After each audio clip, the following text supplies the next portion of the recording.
नमस्ते, मैं Pradeep Kumar Sharma maths class में आपका स्वागत करता हूं।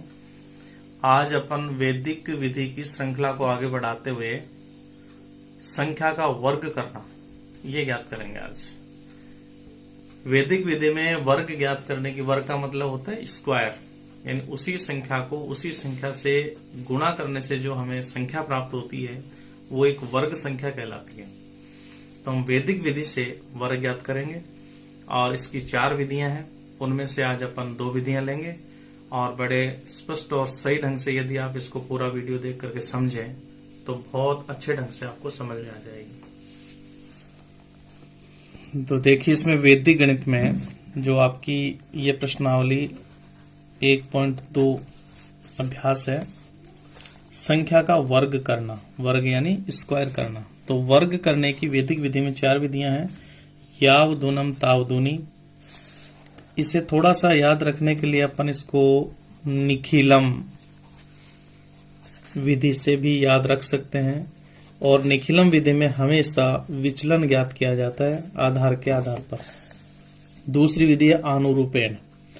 इसको मैं याद रखने के लिए बता दूं कि जो बीजगणित का जो सूत्र होता है उस सूत्र द्वारा आप इसको याद कर सकते हैं। समझाते समय हम इसकी चर्चा करेंगे। एक है, तीसरे नंबर पर है एकाधिकेन पूर्वेण, और एक चौथी विधि है संकलन व्यवकलन। संकलन व्यवकलन में इष्ट संख्या काम में ली जाती है, इष्ट संख्या विधि भी कह करके इसको याद कर सकते हैं। ऐसी ये 4 विधि हैं। तो आज अपन सबसे पहली विधि जो है वो काम में लेंगे, याव दूनम ताव दूनी। मैंने पहले ही क्लियर कर दिया कि निखिलम विधि की तरह होता है। तो इसमें हमें वही 3-4 चीजें चाहिए। एक तो आधार, और यदि आधार के साथ उपाधार होता है तो उपाधार भी काम में आएगा, और एक अपन लेंगे इसमें विचलन। ये 3 चीजें इसमें काम करेगी। कई बार आधार ऐसा आ जाता है कि उसमें उपाधार आता ही नहीं है, तो आधार और विचलन के द्वारा यह हल हो जाता है। तो इसमें जो संख्याएं आती हैं वो 10 या 100 या 1000 के आधार के पास की संख्या होती है, उसके आधार पर अपन इसको हल करते हैं। और यदि आप इसे सूत्र में हल करना चाहें तो मैं थोड़ा सा इसका सूत्र क्लियर कर देता हूं कि सूत्र भी अपन इसका याद कर सकते हैं। तो देखिए, अगर हमारे पास उपाधार नहीं है तब तो इसका सूत्र क्या लगाएंगे, संख्या, जो संख्या दे रखी है जिसका वर्ग करना है, प्लस विचलन, ये आएगा, और ऑब्लिक विचलन संख्या जो होगी उसका स्क्वायर। ये तो तब काम में लेते हैं जब हमारे पास केवल आधार होता है। और यदि उपाधार आ जाता है तो आप यहां पर जो पहला ऑब्लिक से पहले जो हमने ब्रैकेट बनाया है उससे पहले उपाधार और फिर संख्या प्लस विचलन ऑब्लिक विचलन स्क्वायर, तो उपाधार से वो गुणा हो जाता है, बस इतना है। तो इस सूत्र का उपयोग करते हुए देखो, मैं 1-2 क्वेश्चन ले रहा हूं। जैसे इसका पहला क्वेश्चन है और वो है 93। तो देखिए, अगर हम इसका आधार 10 लेते हैं तो उपाधार इसमें 9 होगा और विचलन 3 होगा। ऐसे भी हल हो सकता है। और यदि अपन निकटतम आधार के पास पहुंचे तो ये निकटतम आधार इसका 100 के पास की संख्या है। तो जैसे मान लो मैं इसका आधार ले लेता हूं 100, 2 शून्य है इसमें, और आधार 100 होगा तो इसका विचलन, ये उपाधार जो होगा वो 1 हो जाएगा, इसलिए उपाधार की आवश्यकता नहीं पड़ेगी। विचलन जो आएगा वो ऋणात्मक आएगा। तो विचलन जो हम लेंगे वो संख्या में से आधार को घटाया जाता है, तो इसका विचलन हो गया -7। इस प्रकार से ये संख्या होगी। अब जैसे मान लो हम इसको हल करते हैं, तो जैसे 93 का वर्ग करें तो हमने आधार विधि से किया इसे, तो मैं बोलता जाता हूं। अब 93 का स्क्वायर है, तो देखो फार्मूला है संख्या प्लस विचलन, इसमें उपाधार नहीं है, ऑब्लिक विचलन स्क्वायर। तो देखिए संख्या यहां पर है 93, प्लस विचलन माइनस के साथ है तो ब्रैकेट में लिख दे -7 ब्रैकेट लगा दें, ऑब्लिक विचलन -7 का स्क्वायर। जैसे हम इसे हल करेंगे तो ये हुआ 93 प्लस माइनस ये हो जाएगा माइनस ऑब्लिक -7 को -7 से गुणा करने पर प्लस के 49 आएंगे। 93 में से 7 घटाएंगे तो ये होंगे 86 ऑब्लिक 49। अब ध्यान ये देना है कि इसमें देखो आधार में 2 शून्य है, इसलिए ऑब्लिक के बाद में 2 संख्या होनी चाहिए जो हमारे पास है, तो ऑब्लिक हटाते इसका आंसर हो जाएगा। अगर हम इसे आधार उपाधार से करें तो आप इसे एग्जाम्पल समझ करके करना। यदि आपको 93 का होल स्क्वायर आधार उपाधार से करना है तो मैं लिख देता हूं, आप हल करना। इसमें यदि आधार आप लेते हैं 10 तो बड़ा आसान तरीका है, आधार अगर 10 होगा तो जो इधर वाली संख्या होगी दहाई वाली वो उपाधार बनेगी, तो उपाधार हो जाएगा 9 और विचलन स्वतः ही दिखाई दे रहा है इकाई का अंक, विचलन हो जाएगा 3। और आप इसे कौन से फार्मूले से करेंगे, मैं यहाँ फार्मूला लिख देता हूं।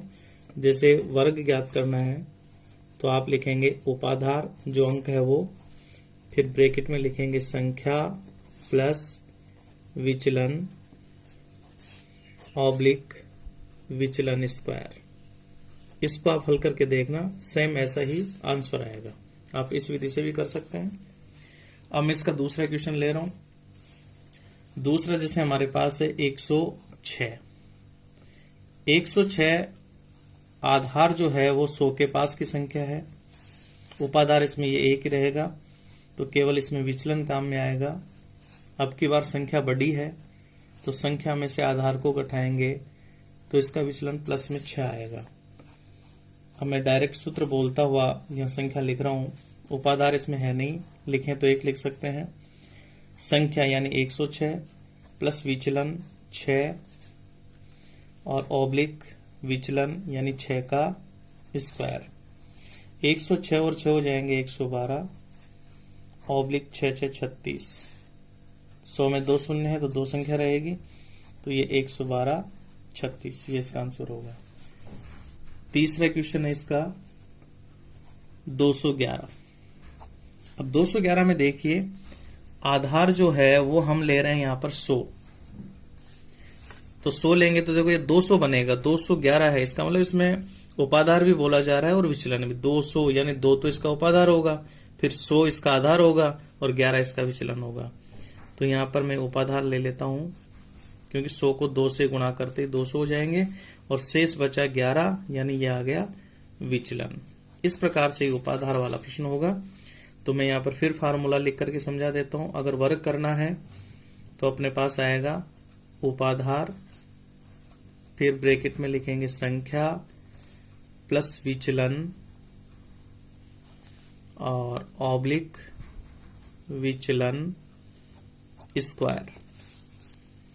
तो देखिए संख्या हमारे पास है 211, 211 का करना है वर्ग, तो उपाधार यहां पर आया 2, संख्या 211 प्लस विचलन प्लस के 11 ऑब्लिक विचलन यानी 11 का होल स्क्वायर, ये 2 होगा। ब्रैकेट में जैसे 211 में 11 जोड़ेंगे तो ये होगा 222, 2 से गुणा हो जाएगा, ऑब्लिक 11 11 121। 222 को 2 से गुणा करते ही हो गया 444 ऑब्लिक 121। अब यहां ध्यान देना आधार में 2 शून्य है, इसलिए ऑब्लिक के इधर केवल 2 अंक रहेंगे, तो शेष जो ये 1 आएगा ये प्रथम खंड वाली संख्या में जुड़ जाएगा। तो 444 और 1 हो गया 445 और आगे लिख देंगे 21। इस प्रकार से हम ये कर सकते हैं। अब इसका एक लास्ट क्वेश्चन और ले रहा हूं मैं, वो चौथा क्वेश्चन है 405। तो देखिए 405 में अपन आधार देखने से पता चल जाए 400 यानी आधार हो गया 100 और 100 को कितने से गुणा करेंगे 400 आ जाए, इसका मतलब ये उपाधार होगा 4। तो ये 400 हो गया। अब आगे बच गया 5, तो ये अंक जो लास्ट का बचेगा ये विचलन का काम करेगा। तो ये भी उपाधार विधि से हल होने जा रहा है, इसलिए आप 405 जो है इसका यदि अपन वर्ग करें तो ये होगा उपाधार, उपाधार का मतलब यहां पर है 4, संख्या यानी 405 प्लस विचलन यानी 5 ऑब्लिक विचलन का स्क्वायर यानी 5 का स्क्वायर। तो यह आएगा 4 इंटू 405 में 5 जोड़ेंगे तो 410 ऑब्लिक 5m 25। 410 को 4 से गुणा करेंगे तो यह आएगा 0 4 और 4 चौक 16 ऑब्लिक 25। अब देखिए आधार में 2 शून्य हैं, इसलिए अपन फर्स्ट खंड में या ऑब्लिक के बाद में 2 अंक रखेंगे तो 25 ही है, ऐसे रह जाएगा। ऑब्लिक हटाते ही आ जाएगा 16 40 25। इस प्रकार से अपन इस विधि से हल कर सकते हैं। अब अपन यहां पर दूसरी विधि काम में ले रहे हैं, आनुरूपेण विधि। और ये मैंने पहले भी बताया था कि यदि हमें बीजगणित का सूत्र याद है तो उसके माध्यम से कर सकते हैं। थोड़ा सा इसमें चेंज है लिखने का। देखिए अपने पास वर्ग करने का यानी जो पूर्ण वर्ग संख्या होती है उसका फार्मूला होता है बीजगणित में, बीजगणित के अंदर ये होता है a प्लस बी का होल स्क्वायर, यानी 2 संख्याओं का वर्ग होता है। योग का या माइनस का कैसे भी कर सकते हैं, योग का आएगा। तो देखना यहाँ पर 2-2 अंक दिए हुए मिलेंगे हमेशा, ये 2 अंकों पर आधारित होती है। तो इसके अंदर अपना जो बीजगणित का फार्मूला होता है वो होता है पहली संख्या का वर्ग प्लस दुगना पहली संख्या गुणा दूसरी संख्या प्लस दूसरी संख्या का वर्ग, ये होता है। केवल हमें इस आनुरूपेण विधि में इतना सा काम करना है कि यहाँ प्लस जो लिखा है ये प्लस हमें याद नहीं रखना। ये केवल मैं आपको याद करने का तरीका बता रहा हूं, जबकि ऐसा कोई फार्मूला नहीं होता। ए को मानेंगे पहली संख्या और बी को मानेंगे दूसरी संख्या, प्लस नहीं मानेंगे। यहाँ ऐसे मान लो ये बीजगणित की कोई संख्या है, लेकिन हम इसे अंक मान करके हल कर रहे हैं। पहला अंक ए और दूसरा अंक बी। अब इसमें हल करने के लिए क्या करना है, जो पहला अंक हमें दिया है इसका वर्ग करेंगे और दोनों जो अंक दिए हैं इनका गुणा यहां लिखेंगे तो ये भी आएगा और दूसरे अंक का वर्ग करेंगे। ऐसे अपन 3 खंड बनाएंगे और जो बीच वाला खंड है ये 2 बार गुणा हो रहा है, तो यदि हम ए बी को 2 बार जोड़ दें तो ये 2 बार गुणा भी हो गया। इस प्रकार से हमें इसको लिख करके हल करना है। तो एग्जाम्पल से ये बात समझ में आ जाएगी। तो एग्जाम्पल देखो मैं इसका ले रहा हूं, जैसे अपने पास आपकी किताब का ये 5वां क्वेश्चन है और ये लिखा है कि 16 का वर्ग करना है और वो करना है आनुरूपेण विधि से। तो देखो अभी मैंने क्या कहा था कि जैसे 16 का वर्ग करना है तो इसमें पहली संख्या है 1, तो यहां लिखेंगे 1 का वर्ग। अब पहली और दूसरी संख्या का गुणा यहां लिखेंगे तो 1 और 6 का गुणा। चलो मैं यहां लिख देता हूं गुणा करके एक बार, और फिर आगे दूसरी संख्या जो 6 है इसका वर्ग। एक बार इसको मैं सरल करके लिखता हूं, 1 का वर्ग 1 हो जाएगा, 6 एकम 6 हो जाएगा और 6 6 36। अब केवल जो बीच वाली संख्या है उसको 2 बार लिखना है, तो ऊपर 6 तो यहां भी 6 लिखेंगे और ये जुड़ जाएगा। अब अपन इसका खंड बनाते हुए लिखेंगे, तो पहले खंड में 1 आ गया, ऑब्लिक 6 6 हो गए 12, ऑब्लिक ये आ गया 36। अब प्रत्येक खंड में 1 अंक रखना है, तो ये 6 रहेगा, 3 को आप जोड़ेंगे 12 में तो ये 15, 15 का आ जाएगा 5, हासिल की 1 यहाँ लगेगी तो ये हो जाएगा 2, तो ये हो जाएगा 256। अब दूसरा क्वेश्चन लेते हैं और भी क्लियर हो जाएगा। दूसरे में दिया है 31, आप जल्दी से समझ जाएंगे इसे। पहली संख्या 3 है, 3 का वर्ग, दोनों का गुणा यानी 3 गुणा 1, और दूसरी संख्या 1 है, 1 का वर्ग। तो 3 का वर्ग 9 हो गया, 3 एकम 3 और 1 एकम 1। बीच वाली संख्या को डबल लिखना है बस और इसको जोड़ना है। अब खंड बना दो, 9 ऐसे आएंगे, ऑब्लिक 3 और 3 6 और 1। देखो प्रत्येक खंड में 1 ही संख्या है, इसका ऑब्लिक हटाते ही 961 आ जाएगा। फिर आगे देखिए इसका 7वां क्वेश्चन, ये दिया है 24। आप यहां पर आनुरूपेण विधि पढ़ रहे हैं, सूत्र विधि है ये। फिर दोबारा देख लेना, सूत्र मैंने बताया था a प्लस बी का होल स्क्वायर, ये होता है बीजगणित का, लेकिन इसको याद करने के लिए बताया था। a और b 2 संख्याएं मान लें, होल स्क्वायर, पहली संख्या का वर्ग, दोनों संख्या का गुणा लिख दें, दूसरी संख्या का वर्ग कर दें और बीच वाली संख्या 2 बार लिख दें और खंड बना करके हल कर लें। ऐसी विधि कोई किताब में नहीं है, वो याद करने के लिए मैं एक ट्रिक बता रहा हूं। ये ऐसे देखिए, इसमें होगा पहली संख्या यहाँ पर 2 है तो 2 का वर्ग, दोनों का गुणा यानी 2 और 4 को गुणा करना तो ये बीच में आएगा 2 गुणा 4, और दूसरी संख्या 4 है, इसका वर्ग। 2 का वर्ग होता है 4, 4 दूनी 8 और 4 चौक 16। बीच वाली संख्या को डबल लिखना है, 2 ये भी आता है इसलिए लिखना है, ये जुड़ेगा। अब आप यहाँ पर इसको जोड़ सकते हैं। देखो 4 आएगा, ऑब्लिक 8 8 16 हो जाएंगे, ऑब्लिक 16। प्रत्येक खंड में एक अंक रखना है तो ये 6 रहेगा, एक जुड़ेगा 16 में तो ये 17 हो जाएगा, 17 का 7 फिर हासिल की 1 लगेगी, 4 1 हो जाएगा 5। इस प्रकार ये संख्या आपके पास आएगी। अब एक लास्ट क्वेश्चन और ले रहा हूं मैं, जो 8वां आपकी बुक का है, 56 का वर्ग। अनुरूपेण विधि से 56 का वर्ग करना है तो वही तरीका।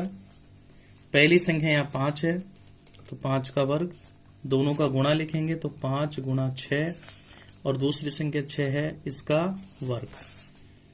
तो 5 का वर्ग होता है 25, 6 पंजे हो गए 30 और 6 6 36।